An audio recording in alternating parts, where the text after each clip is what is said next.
Thank you, Luis. Gracias, Luis.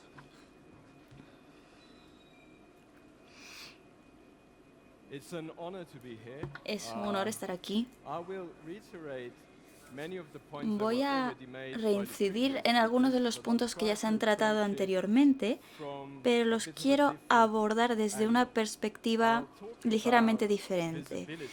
Voy a hablar también de la As some of you may remember more than visibilidad. others, smoking Estos son algunos used to be anuncios everywhere. Cigarettes used to be contra everywhere. el tabaquismo, es de Americans puffed their way 1958. through more than 500 billion Aquí cigarettes a year. en Estados Unidos se Over vendían más half de of all 500 men millones and de almost a quarter cigarrillos of all women smoke. y There were also, for instance, muchas it personas was also fumaban. a mainstay of the army ration pack, for instance. Y, por ejemplo, en los paquetes de racionamiento del ejército se incluían In cigarrillos a political way. y It tenían was una not connotación incluso an issue política. of public-wide concern. Sin It was a embargo, matter of academic research este asunto público se estudió en entornos and also, of course, académicos. of private indulgence. También había Was esa indulgencia everywhere but privada not, en todas partes, politically pursued in a way that it became pero in 1964. en When the so-called Surgeon 1964 General's report on smoking and health se hizo un was informe published sobre la salud y el in a, tabaquismo very well-known, y se publicó en la press prestigiosa conference where en una prestigiosa hundreds of revista y se researchers hizo una gathered conferencia for the sobre ello. presentation of this scientific result. Ahí se presentaron los resultados And the gist científicos of de this esa report investigación was sobre basically tabaquismo y that salud. the weight of the consequences of smoking Y se veía que las converged consecuencias in del tabaquismo death by lung cancer, emphysema, pueden dar bronchitis, lugar and a so on. efisema, enfermedades So cardiovasculares basically y what the government demás. did at that Así que, ¿qué es lo que hizo el this gobierno en aquel Surgeon momento? General was appointed by JFK, Bueno, pues tenemos un gobierno con translate JFK scientific evidence y into lo que se hizo fue aggressive policy. traducir esos resultados científicos en políticas públicas más agresivas. El número de, gracias a eso, un tercio de la población que fumaba dejó de hacerlo. El 11% de los americanos fuman a día de hoy. Y son unas tendencias que más o menos se replican en otras partes del mundo. Además de los movimientos por los derechos humanos, que cogió mucha fuerza también en esa época, los activistas antitabaquismo también hicieron que el tabaquismo fuese algo inaceptable a nivel social y que era un comportamiento dañino para la salud pública. Y lo que hicieron fue hacer algunas actividades para concienciar a la gente de eso. Correr, por ejemplo, otro caso. Cuando la gente que fumaba, el número de personas que fumaban empezó a disminuir, mucha gente empezó a correr para hacer ejercicio. Y parece que la gente cambió el mechero por las zapatillas de correr. Salían a correr por las calles, por parques, bosques. Y eso, antes de que se pusiese de moda, era algo un poco extraño. Pero esta moda comenzó en otros países también. Y también era una práctica que defendían todos aquellos que abogaban por un ejercicio moderado. Poco a poco salir a correr se hizo más y más normal. Incluso algunos políticos se los veía corriendo. También salieron libros sobre cómo correr, surgían maratones aquí y allá.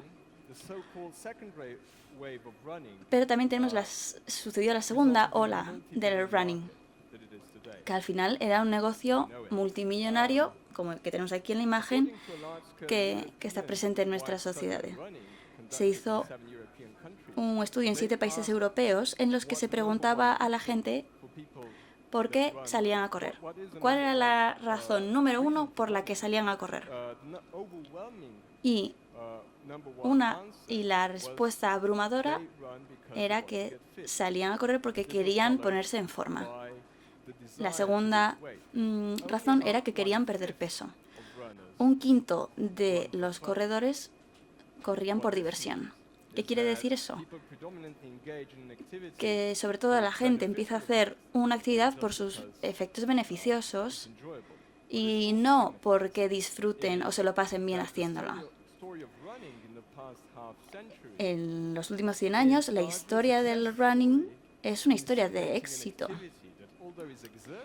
que al final, aunque se trata de una buena actividad, es una actividad beneficiosa. Y los efectos beneficiosos se hicieron visibles. El fenómeno del tabaquismo y de salir a correr tienen una narrativa común y afectan de igual manera a la esfera pública. Y yo estoy aquí hoy para contaros qué es lo que la lectura puede aprender de estos dos casos. Y voy a presentar la lectura como un ejemplo similar a los que os acabo de contar. Hoy, los beneficios de la lectura, igual que salir a correr, se perciben más en el entorno social que en el entorno personal de la salud, por ejemplo.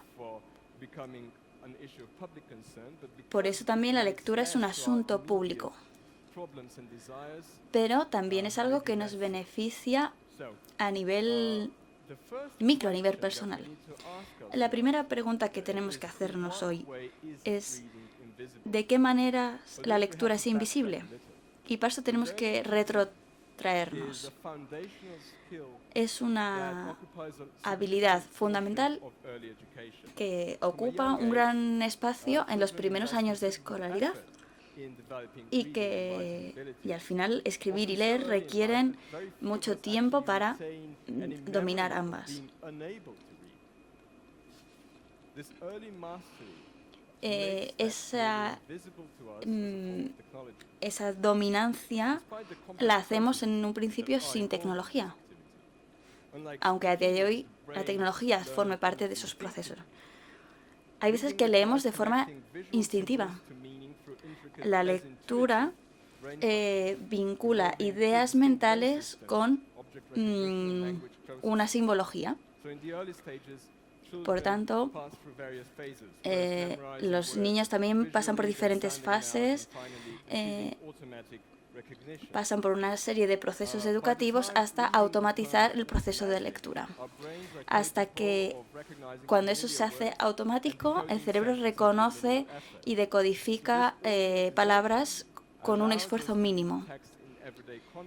También leemos instrucciones o señales de forma automática sin ser plenamente conscientes de que lo hacemos, casi sin esfuerzo.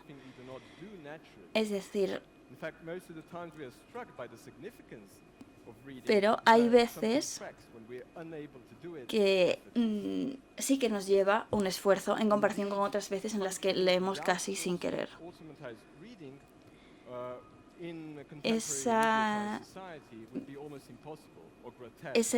Sería casi imposible leer de forma automática, leer todo en esta era digital. No podemos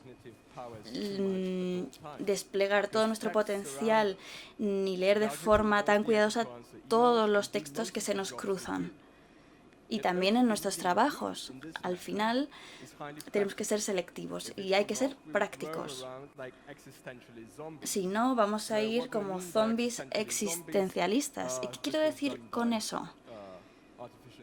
Bueno, este dibujo, por cierto, lo ha hecho la inteligencia artificial, que le pedí que me dibujase un zombie existencialista. Imaginaos que queréis entrar en esta habitación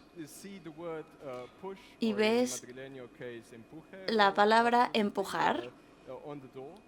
La palabra empujar escrita en la puerta.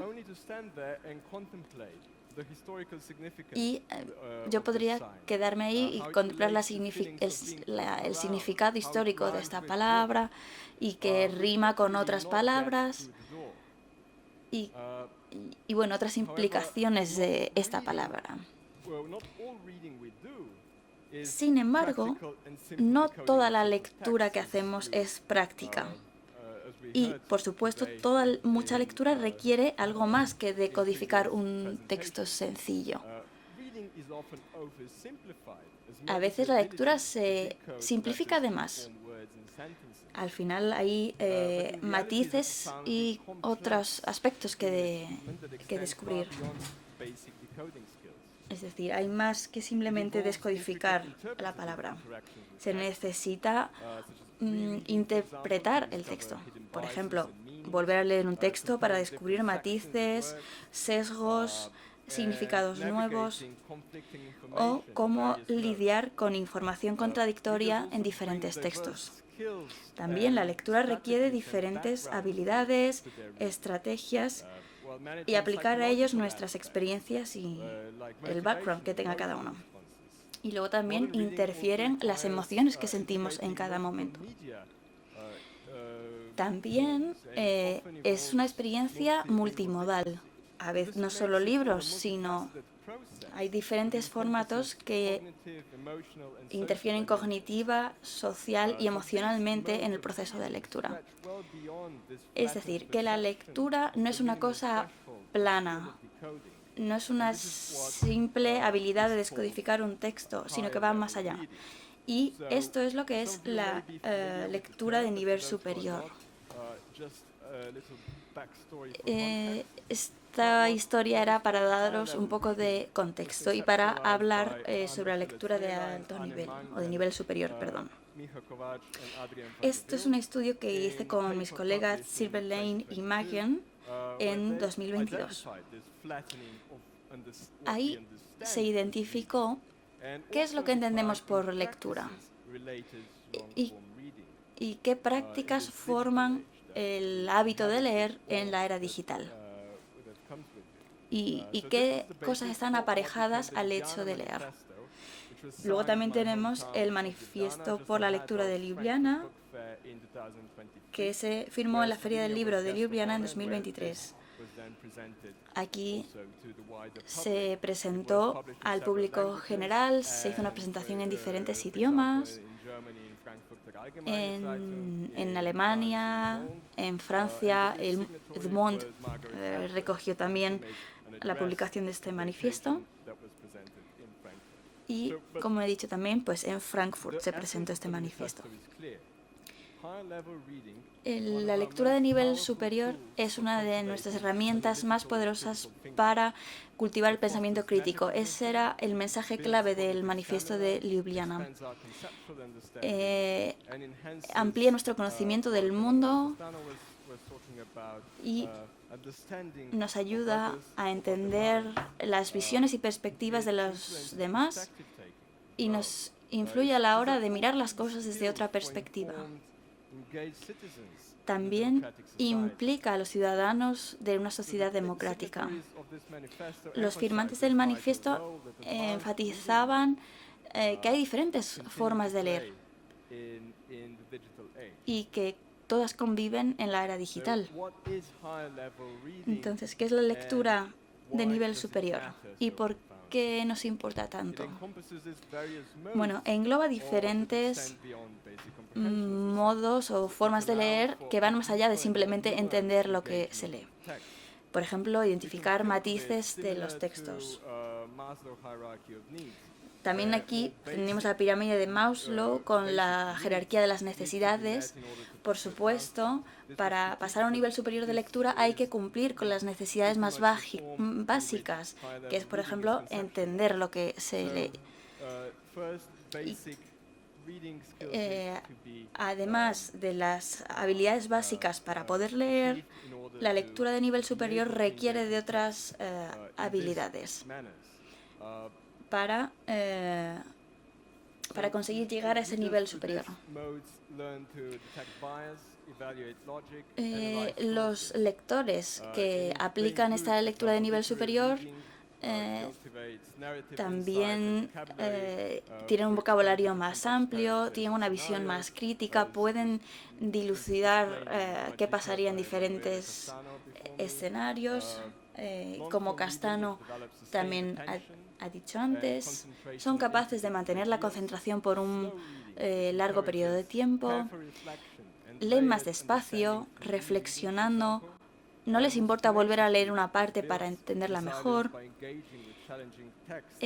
no les importa enfrentarse a textos más arduos y pasar tiempo para intentando entenderlos, y leen con profundidad y una conciencia cognitiva, es decir, están completamente implicados y se enfrentan también a textos que son exigentes.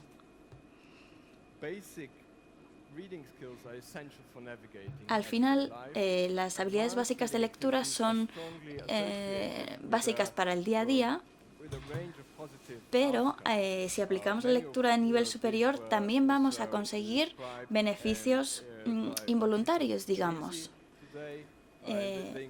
Por ejemplo, una mejor más bienestar, éxito educativo, un mayor estatus socioeconómico, mejor salud, incluso longevidad.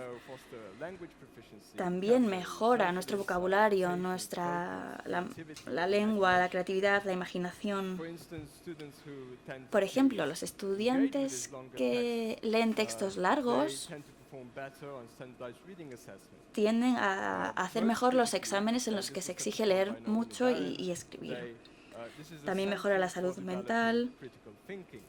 Es bueno también para desarrollar el pensamiento crítico. También los lectores se aventuran a imaginar diferentes escenarios y conectan los textos con contextos sociales diferentes. Al final,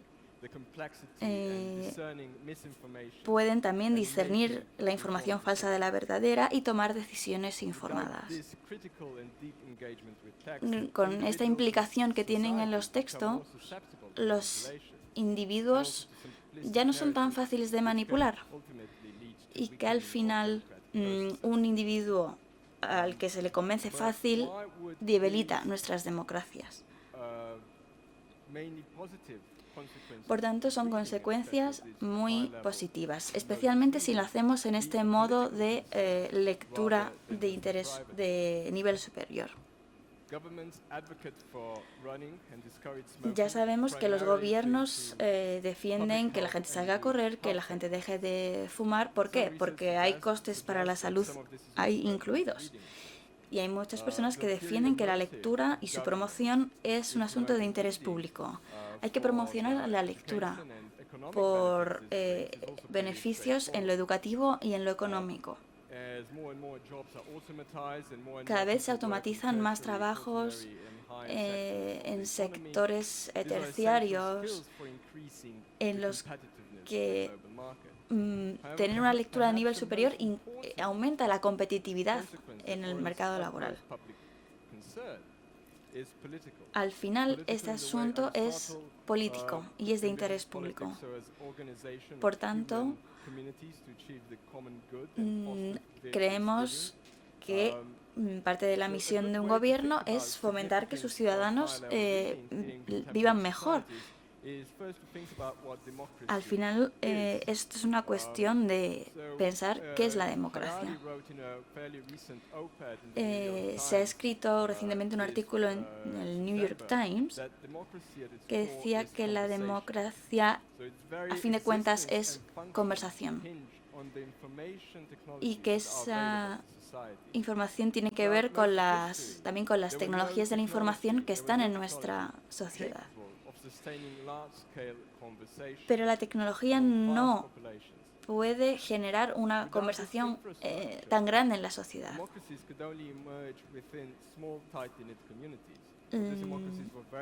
La democracia empezó en comunidades pequeñas y eso sigue siendo válido a día de hoy. Cuando las sociedades superan cierto tamaño, tener un diálogo ya es más complicado en las estructuras autoritarias, vemos que ese diálogo directamente no existe. Cuando llegaron las tecnologías de información, como que empezaron con el periódico, la radio, la democracia se expandió. Con las tecnologías sabemos que los cambios sociales generan una conversación social. Es decir, que la tecnología posibilita el diálogo social, pero también puede inducir a que haya desinformación. Hay que pensar la democracia como fármaco, una palabra que significa a la vez remedio y veneno. Y que hay que pensar qué cosas necesitamos para tener un diálogo de calidad, un diálogo democrático.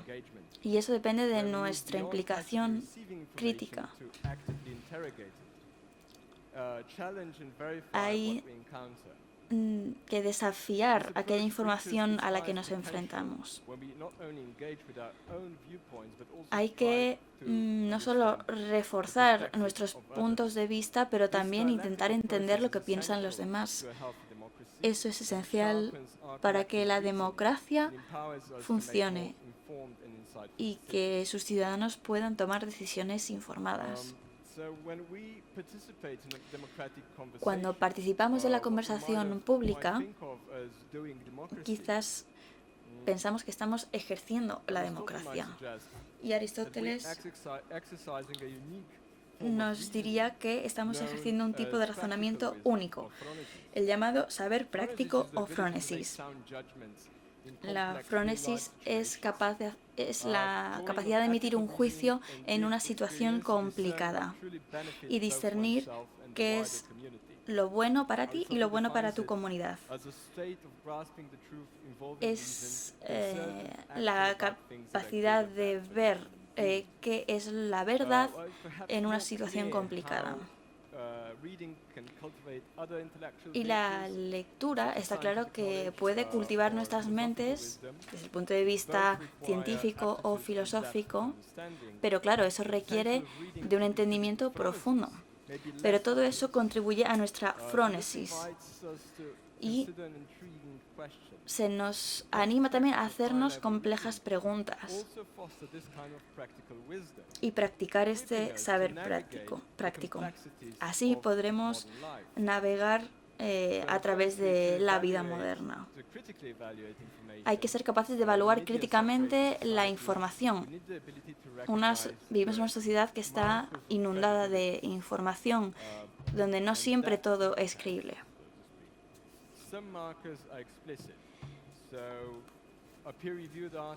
Había un artículo en una plataforma muy renombrada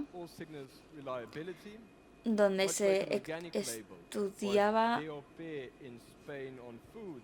por ejemplo, la credibilidad que tiene, por ejemplo, que un producto alimenticio sea DOP, de denominación de origen protegida, y la credibilidad que eso le otorgaba a ese producto, por ejemplo, en los vinos o los vinos naturales. Eso es algo que va más allá de que la viticultura sea orgánica o no. Tiene que ver con cómo se procesa luego ese vino. El vino natural, por ejemplo, no tiene una certificación universal aceptada. Entonces, reconocer el vino natural a menudo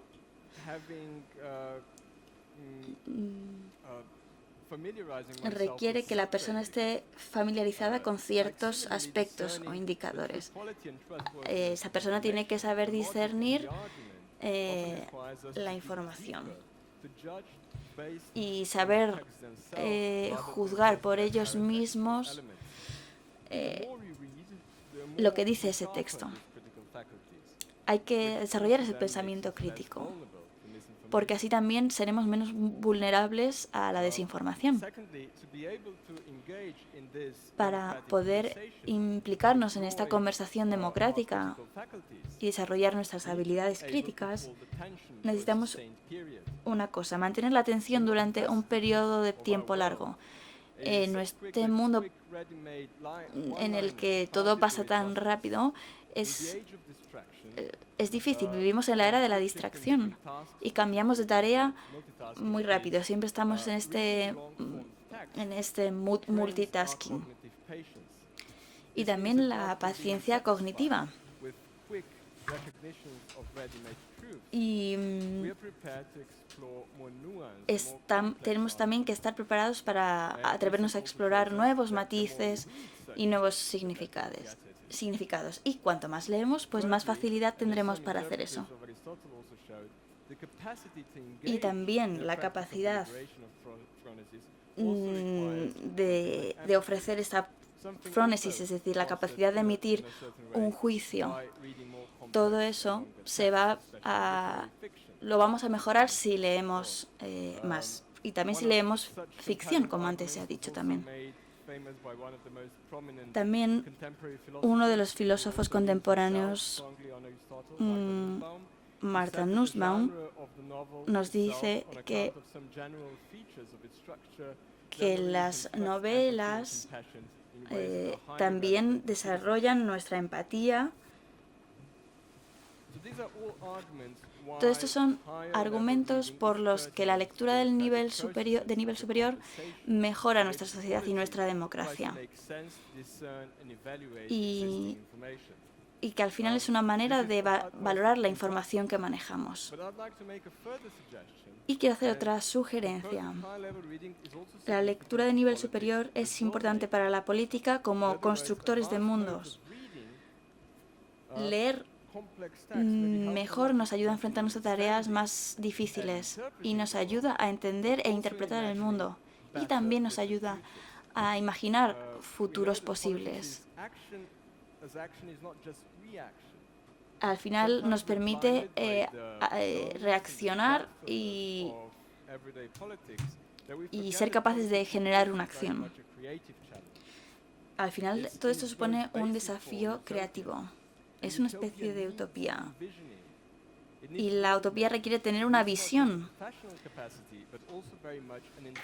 Y esa es una misión intelectual también. Como nos decía Cicerón en sus discursos,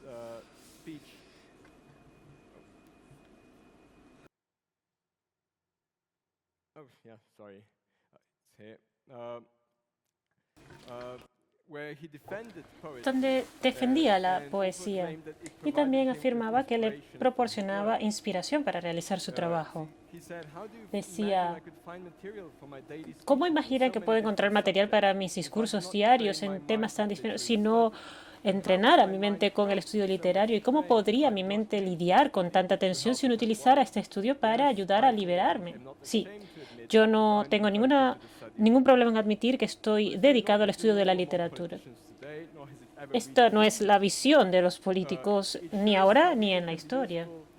La lectura puede ser útil no solamente para tomar decisiones informadas como ciudadanos ordinarios, sino para imaginar un mejor futuro para todos.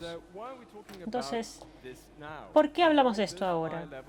¿Y por qué esta lectura de nivel superior puede requerir ciertos defensores? Los medios digitales han transformado la lectura en una actividad fragmentada y basada en pantallas.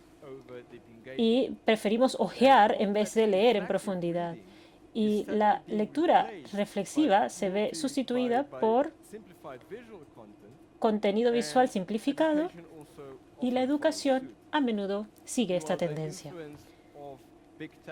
Estamos bajo la influencia de las grandes tecnológicas que tratan de capturar la atención para generar ingresos, genera distracción y lo que quiere es un mayor nivel de engagement. Y esto lleva a la desinformación. Incluso evaluaciones educativas como la de PISA contribuyen a este problema al enfatizar las destrezas de lectura básicas y dejan de lado las prácticas más inmersivas y de profundidad, como las que defiende la lectura de nivel superior. Y la comprensión profunda, por tanto, es algo que se vuelve una rareza. De allí que el mundo del futuro no pueda desarrollar todas las destrezas necesarias para tener una participación adecuada. En un mundo en el que el tiempo es cada vez más fragmentado por las distracciones digitales, la lectura ofrece un antídoto, un camino para generar un tiempo de autonomía, a diferencia de la apatía o el tiempo que utilizamos para consumir de manera superficial, y la lectura de nivel superior, por el contrario, no ve el tiempo como algo que se invierte, sino como algo que se disfruta, que nos permite crear y que nos permite divertirnos, además de desarrollar un mayor sentido de pertenencia del ser y de la sociedad, como individuos y como miembros de un grupo. Para finalizar,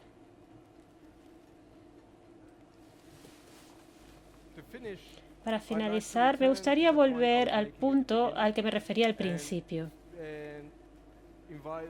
e invitar a una mayor reflexión. Una de las maneras en las que podemos visibilizar este estudio se conceptualizó por Van der Wiel y quien les habla en un artículo publicado el año pasado. Hubo algunos obstáculos metodológicos a la hora de agregar y desagregar la información y compilar la información, pero tiene en cuenta ciertos índices de referencia internacional como el estudio sobre la felicidad mundial. Y este estudio es bastante interesante porque, por ejemplo, en el caso de Bután se manifiesta la necesidad de analizar los cambios y ver cómo estos están afectando la sociedad de Bután en este caso, que genera además cambios en las lecturas, y esto es crucial para seguir los acontecimientos. En segundo lugar, el índice de felicidad, el índice mundial de la felicidad, contiene datos complejos.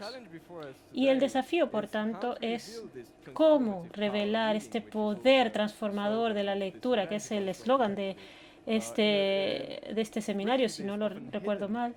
A menudo se queda oculto y debe dársele muchísima más atención. Muchas gracias.